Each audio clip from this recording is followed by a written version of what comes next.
let's jump over to a rumor for Marvel. Marvel! This is coming from That Park Place.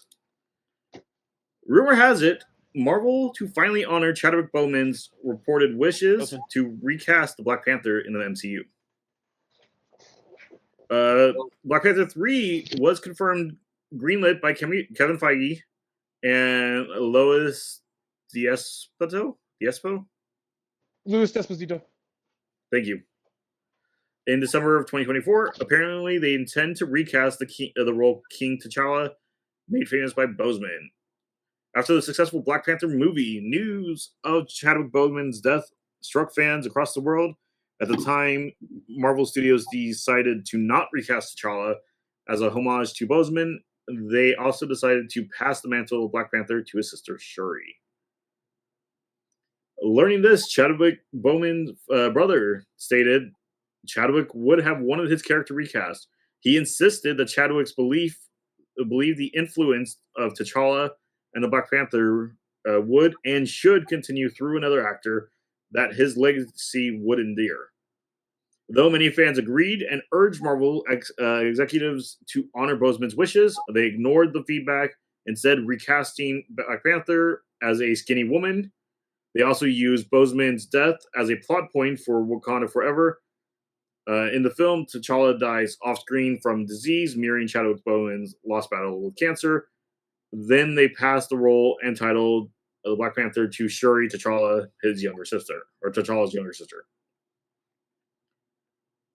Though this did in fact occur in the comics, it was not a good move on Marvel Studios. Using Chadwick Boseman's death as a plot driver was both disrespectful and insulting to the late actor and the character being played, but Marvel, of course, didn't care. It used the opportunity to put Shuri in the Black Panther costume.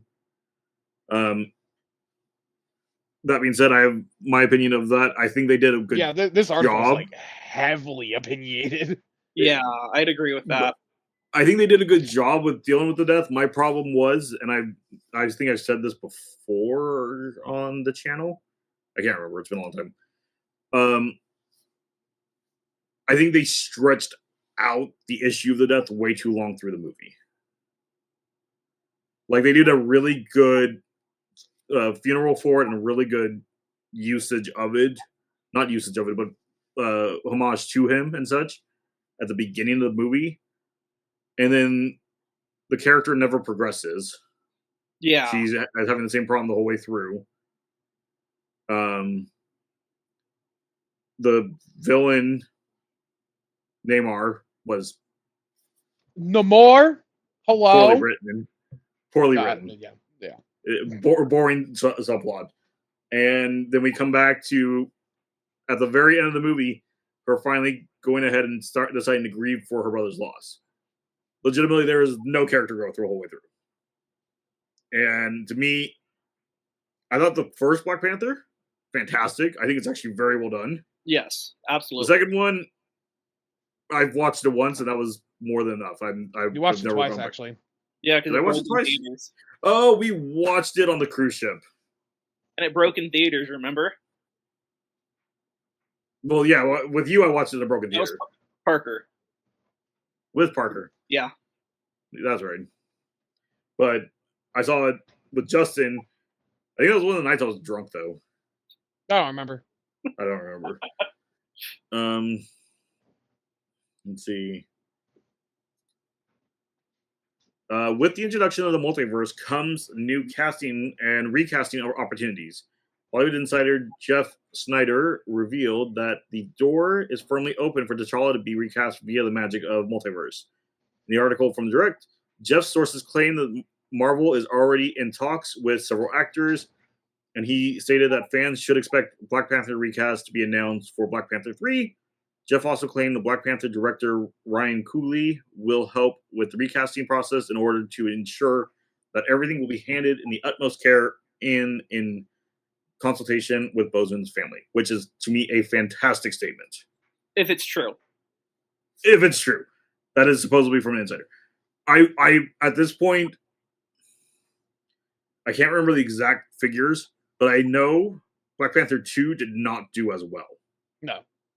It did not hold up as well, and watch hours is nowhere close to what Black Panther 1 was. Yeah. Go for it. What did I want to say? Oh yeah. This scares me a little because I think multiverse recasting is lazy.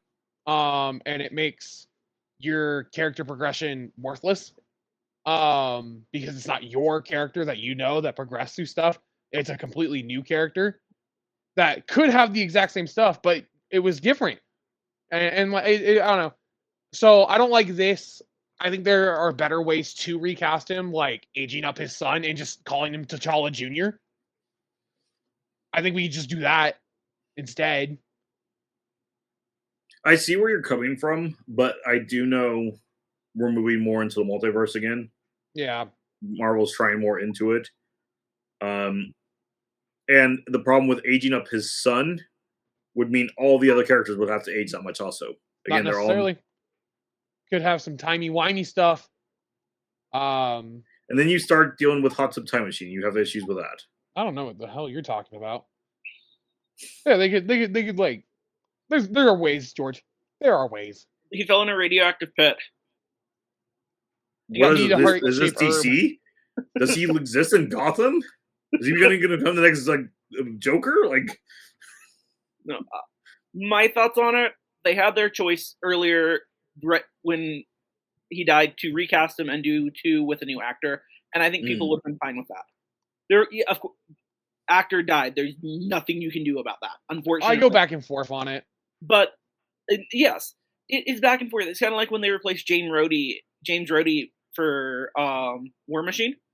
I disagree because that was more of a money thing and a non-big established universe. He appeared in one film and then was replaced for the next one.